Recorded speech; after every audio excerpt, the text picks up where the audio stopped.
Una de las mejores cosas que te pueden pasar en la vida es estar confundido, porque es ahí cuando te cuestionas y posteriormente emprendes la búsqueda más importante de tu vida, la búsqueda de quién eres, qué quieres y hacia dónde vas. Juntos aprenderemos de la experiencia de vida de otras personas en todo tipo de situaciones que nos ayuden a descifrar nuestro mapa, porque cuando no sabemos qué hacer o qué camino tomar, lo mejor es relajarnos y escuchar. Yo soy Camila Islas y esto es Sinceramente, ni yo sé.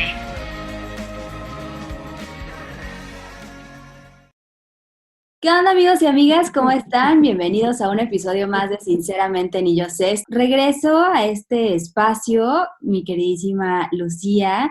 Ya había estado con nosotros en otros 2 episodios en cómo aprender a lidiar con el fracaso. Y bueno, todos los episodios ustedes los pueden encontrar ahí en la página. Vayan y échense una vueltita después de que acaben de escuchar este. Lucía Martínez, ella es terapeuta. Ella trae una propuesta que, bueno, nos puede ayudar muchísimo a nuestro desarrollo humano. Se llama El arte de vivir y creo que el arte es una herramienta muy poderosa, una herramienta que nos humaniza, que nos sensibiliza, que nos ayuda muchísimo a crecer. Voy a leer rápidamente la descripción que me compartió para que todos estemos en el mismo canal de qué es lo que trata. Basado en el enfoque sistémico en el que nosotros somos el sistema central que se interrelaciona con otros más extensos y a través de la traumaterapia sistémica y el análisis de procesos cognitivos y emocionales particularmente que nos adentran en el conocimiento de nosotros mismos, vamos relacionando esta profunda introspección con el devenir de la historia de la humanidad y su cultura. Y bueno, esto es un poquito de lo que Lucy aborda en el arte de vivir. Bienvenida, Lucy, ¿cómo estás? Muy contenta y muy agradecida por esta oportunidad de platicar con todos tus seguidores sobre nuestras propuestas. Perfecto, Lucy. Oye, pues vamos a entrar en materia. Tú eres también maestra en neurocognición, ¿no? Entonces Sí. me encantaría que nos platicaras qué efecto tiene el arte en el cerebro. Mira, lo podemos ver desde dos puntos de vista. La producción del arte y la interpretación del arte. Ambas son más o menos similares en términos de neurociencias. El hecho de que nosotros queramos hacer unos versos, hacer una buena fotografía, pintar algo, esculpir alguna cosa, implica todas, absolutamente todas las funciones ejecutivas del cerebro, en menor, mayor medida, de acuerdo al tipo de producción que se haga. Y en la interpretación también depende del tipo que veamos. Es decir, las artes visuales, por ejemplo, requieren de toda nuestra área temporal, pero si empieza a trabajar el relacionamiento con nuestra memoria, con nuestras experiencias previas y lo empezamos a utilizar de manera inconsciente, consciente y te regresas al inconsciente, puedes perfectamente elaborar temas atorados, producto de traumas. El trabajo que hace el sistema límbico, es decir, todo el área emocional, vamos a decir, al entrar en contacto con el arte, ya sea producido o apreciado, genera un sinfín de conexiones. Y bueno, aquí lo interesante o lo novedoso, ¿no? Porque desde luego que no tendría nada de nuevo relacionar a la historia, por ejemplo, ¿no? El propio Carl Jung, al hacer esto de los arquetipos, siempre se basó en la mitología griega, por ejemplo, ¿no? No es nuevo el relacionamiento. Aquí lo diferente, querer involucrar a todo el cerebro, todo, emocional, racional, nuestras expresiones, las producciones generadas después de la introspección por los participantes hacen introspección en relación a las obras y lo relacionan con su propia vida y entonces es cuando se resuelven algunas cosas, ¿no? No digo que ya no se ocupe terapia para algunas otras. Es una herramienta, decías que esto no puede sustituir a la terapia, claramente es una herramienta en la obra de arte, por lo que te entendí. Entonces, tú, no sé, por decir, analizas esta obra de arte y con base en el análisis, dentro de ti lo que pasa es que esta parte racional y la parte emocional logran hacer un conjunto. ¿Cuál es la importancia de la historia del arte? Es que es la historia de la cultura, de lo que tú mencionabas en un inicio. El hecho de que el ser humano se exprese es una necesidad primitiva, es decir, desde que el hombre es hombre. ¿No? Desde la prehistoria tenemos registros de que nuestros antepasados quisieron comunicarse, ¿no? Y su primer manera, no te voy a decir viable, pero efectiva de escribir su entorno, su momento de vida, sus capacidades, fue en el arte rupestre. Ahí encontramos la primer obra de arte. Entonces, si el hombre relata lo que vive, cómo lo vive, y como dijiste hace un momento, al principio o en varios periodos, durante varios siglos, no manifestaba lo que sentía. Eso de lleno se empieza a presentar en el barroco, ¿no? En el periodo barroco. Pero siempre hay un contexto histórico, siempre, ¿no? En cada obra hay un contexto del devenir de social, político, económico, de todo el entorno social de cada artista, y entonces ya no es nada más el artista en sí mismo lo importante, ¿no? Sino la historia de la producción. A mí me gustaría que nos dieras una probadita y me encantaría que lo hiciéramos a través de los ojos de una de las figuras más importantes del Renacimiento, que es Miguel Ángel. Estás justo mencionando uno de los ejes que nosotros manejamos en el diseño del curso, y es el siguiente. Resulta que cuando damos por terminada históricamente la Edad Media, la mayoría de las personas cree que, bueno, pues es una edad oscura, ¿no? Una era en la que el hombre, vamos a decir, como que se atora, como que política, social, artísticamente, no hay producción y no hay error más grande. La Edad Media es una etapa muy productiva en la que se narra exactamente cómo va ocurriendo cada cosa. Y entonces se liga la Edad Media y el Renacimiento, perdón, se ligan como una transición. No hay un parteaguas, ¿no? Se ligan como una transición, y en esta transición los artistas, los grandes genios y los no tan grandes se encuentran ante, híjole, unos retos impresionantes. Por ejemplo, el cuerpo humano, cómo dibujar al cuerpo femenino, digamos. Fíjate que ese reto no lo superan en el Renacimiento. Sin embargo, sí empiezan a analizar. Y entonces, particularmente Miguel Ángel entra a autopsias ya permitidas.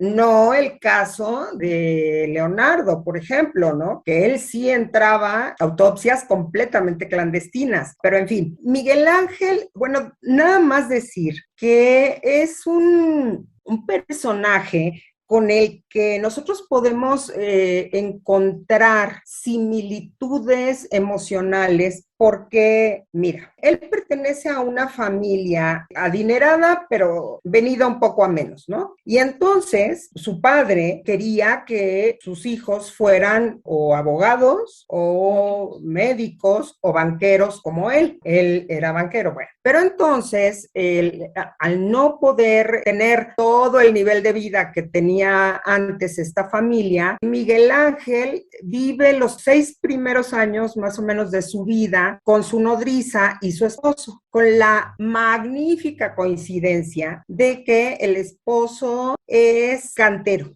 o picapedreros se llamaba, ¿no? Y entonces, pues nada más creció paseando en Carrara, ¿verdad?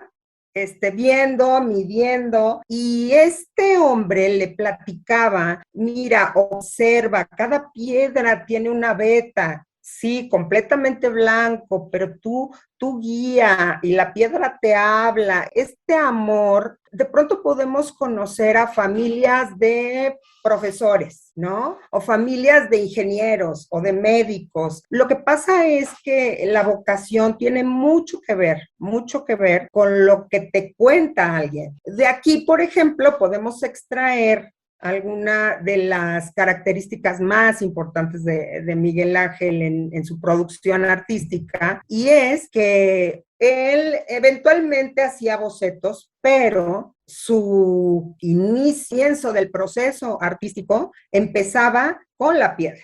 Cuando había encargos, por ejemplo, sí decía, esta me sirve o esta no me sirve, en fin, pero normalmente veía la piedra y sacaba, así él lo decía, ¿no? Había que sacar a la escultura inmersa en esa piedra de mármol. Entonces, pues era una filosofía evidentemente heredada, ¿no? Como muchas de nuestras creencias. Bueno, yo te quiero preguntar, ¿no? Justo ahorita que estamos hablando de él, digo, si me equivoco, tú corrígeme, ¿eh? Hay muchos artistas que no son reconocidos en vida. Hasta que se mueren es cuando sus obras de arte empiezan a tomar importancia o hasta años después. Y en el caso de Miguel Ángel sucedió lo contrario. ¿Cuántas obras logró finalizar? Lo desconozco, pero fue un artista impresionante. Cuando él tenía, y mira, ahorita que decías que logró disfrutar de la fama y el éxito, no lo sé, ¿eh? Tampoco creo que haya sido muy feliz. Tenía una personalidad más bien misántropa, ¿no? Más bien ermitaño, más él se sentía incomprendido, incluso como casi todos los genios de la historia. Él producía y a veces sentía que o bien sus compradores o pues los mecenas, que hablando de mecenas ahorita te voy a decir, estaba completamente en contra, es decir, te decía, los que lo observaban o visitaban, ¿no? De pronto él sentía que no estaban entendiendo lo que él hacía, pero de sus mecenas hay un tema que se llama producción artística, que relata un poco de, a ver, yo te digo qué quiero que hagas. Y a él le molestaba, igual y no es en orden de producción, pero a ver, por ejemplo, cuando la Capilla Sixtina, ¿no? De repente le piden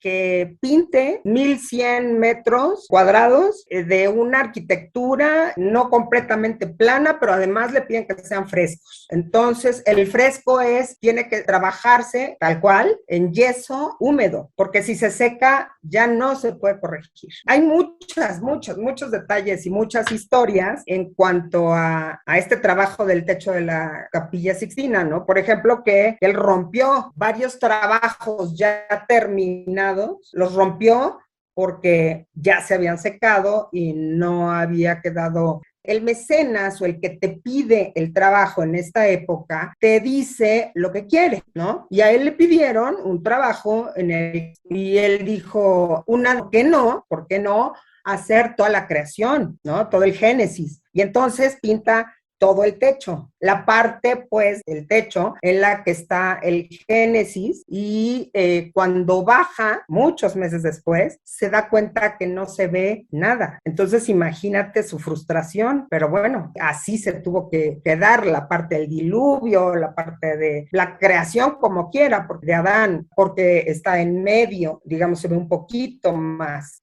Sus ignudis, que son personajes completamente desnudos, muy sensuales, sin género, pues bueno, se alcanzan a ver, pero no como uno quisiera poder apreciarlos, ¿no?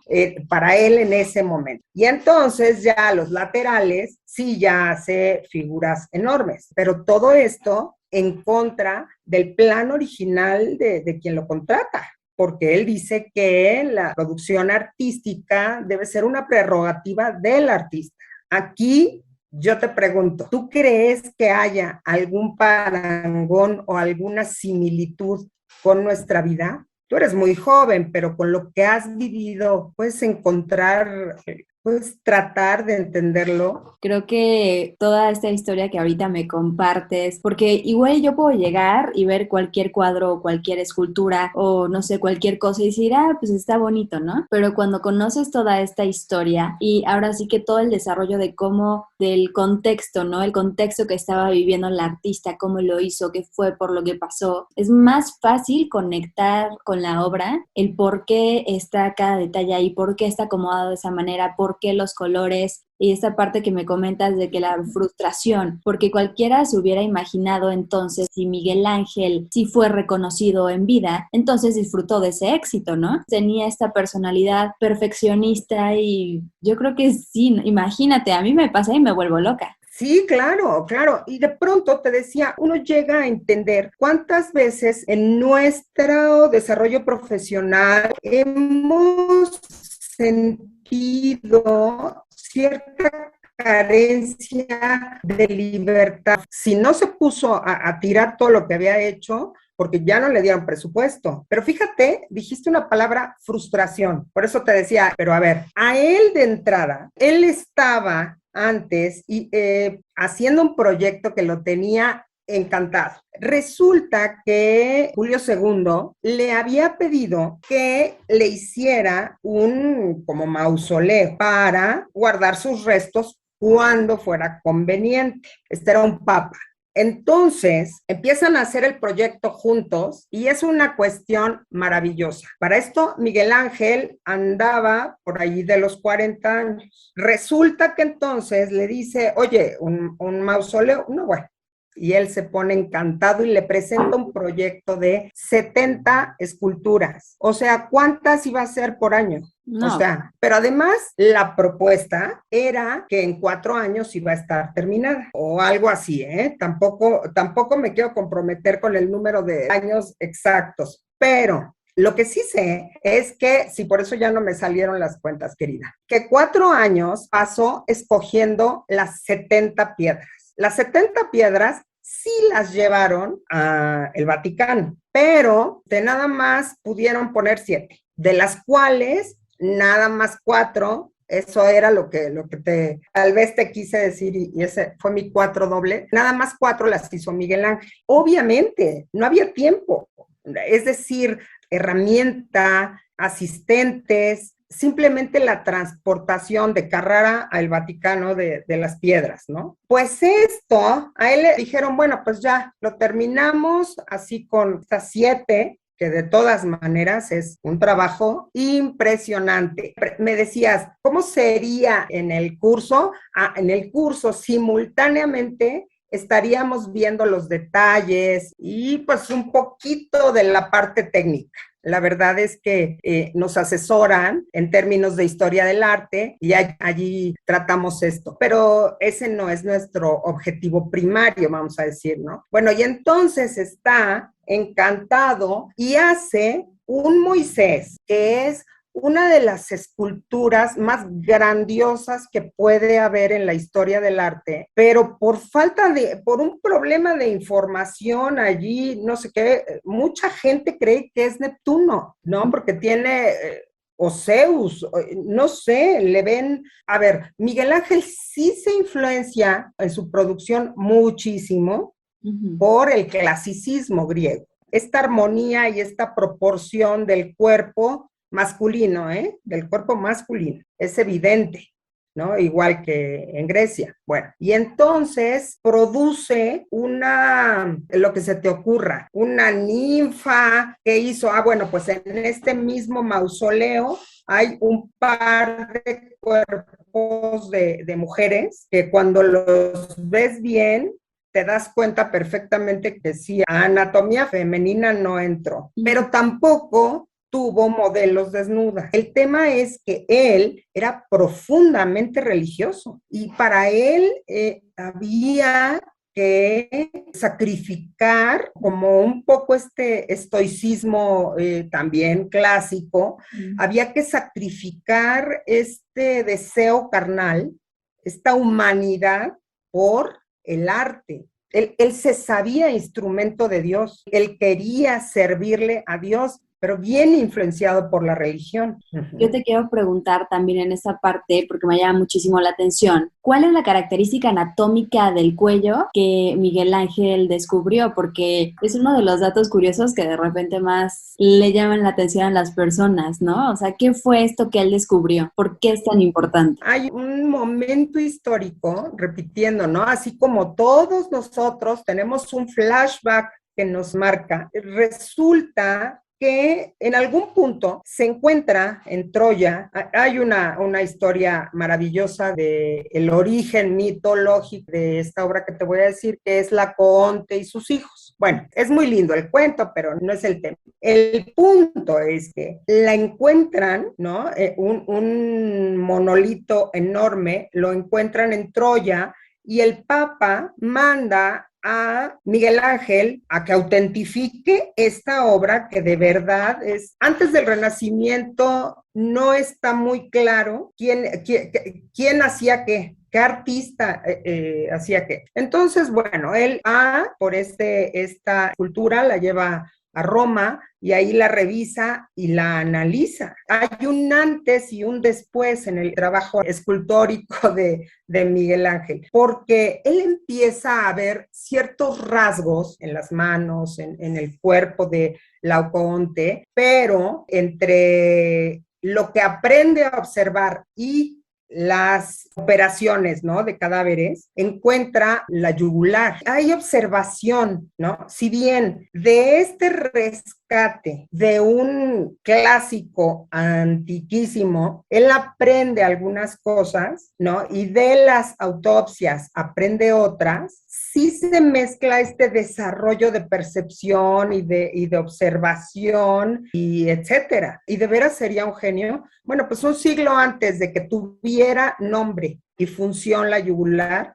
él ya se la puso al David. Hablando de perfección, que hay tanto que decir también del David, ¿no? Qué interesante. Él, como artista, ya sabía que existía esa característica anatómica. De verdad, qué impresión. Bueno, esta fue una probadita que Lucy nos hizo favor de venirnos a dar. De justo en esta ocasión conectamos con Miguel Ángel como persona, con Miguel Ángel en sus obras. Les comento, fue una probadita nada más de lo mucho que nos falta todavía por descubrir, por estudiar. Y esto que acabamos de hacer, esto que Lucy acaba de compartir en este momento, forma parte de un curso súper padre que ella está dando justo. Ella se enfoca al desarrollo humano, pero también la asesoran en cuanto a historia del arte. Entonces tienes estas dos vertientes de que sí, conectas con el artista, con su obra, pero también con el artista como persona, como ser humano,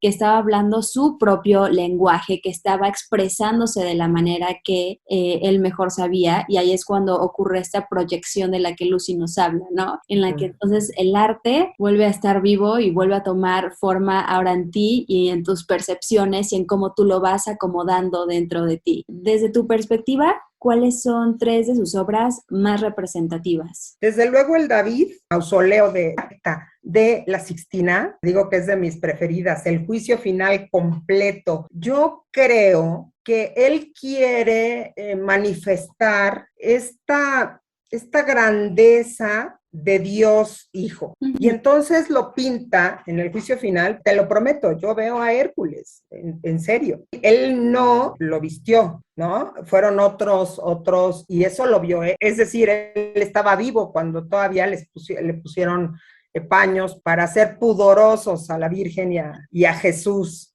Y desde luego la piedad. Entonces, Lucy, ya acercándonos al final y antes de despedirnos, si alguien está interesado en acercarse a ti para seguir aprendiendo de todo esto, ¿qué deben esperar las personas de este tipo de cursos, de este tipo de clases, de esta propuesta que hoy nos veniste a compartir? Pues mira, muy, muy seguramente se van a llevar una embarradita de cultura. Desde mi perspectiva, a nadie nos hace daño, pero principalmente lo que yo les garantizo es que se van a conocer. Los participantes en el arte de vivir se van a conocer para que las personas podamos hacer transformaciones en nuestra vida. Después que tienes un problema, un trauma, reinventarte, tienes que transformarte. Y eso nace de un qué y de un para qué. Uh-huh. Es decir, de quién eres, del ser y el hacer, del autoconocimiento, y luego te lleva a mover esta libertad y a encontrar tu motivación y tu sentido de vida,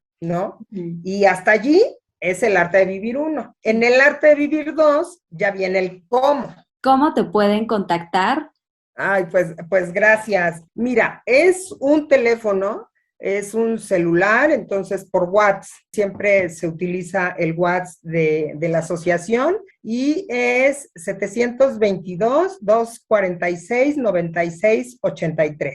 Perfecto, Lucy, muchísimas gracias. Te agradezco mucho el que hayas venido el día de hoy con nosotros a, presentarnos a Miguel Ángel de una manera diferente, a conocerlo no solo viendo tal vez una escultura de él y diciendo, qué bonita está, sino ver qué es lo que realmente estaba pasando en la vida de Miguel Ángel en ese momento y cómo el arte te puede ayudar a acomodarte a ti en las distintas situaciones que estás viviendo todos los días. Así es que te lo agradezco muchísimo y ya sabes que esperamos volver a tenerte en este espacio muy pronto. Muchas gracias, muchas gracias. Lo mejor, Cami. Muchas gracias, Lucy. También a todos los que nos escucharon, acuérdense que si quieren escuchar este episodio o cualquier otro episodio que hemos grabado con Lucy, lo pueden hacer a través de mi canal de YouTube. Lo encuentran como Cams Islas, o si prefieren solo escucharlo, se pueden ir a Spotify. Ahí lo encuentran como Sinceramente Ni Yo Sé. Y acuérdense que todos los miércoles a las 17 horas nos escuchamos a través de Radio Nicolaita. Lucy, mil gracias y como siempre a todas las personas que nos escucharon les mando todas mis buenas vibras y nos vemos muy pronto.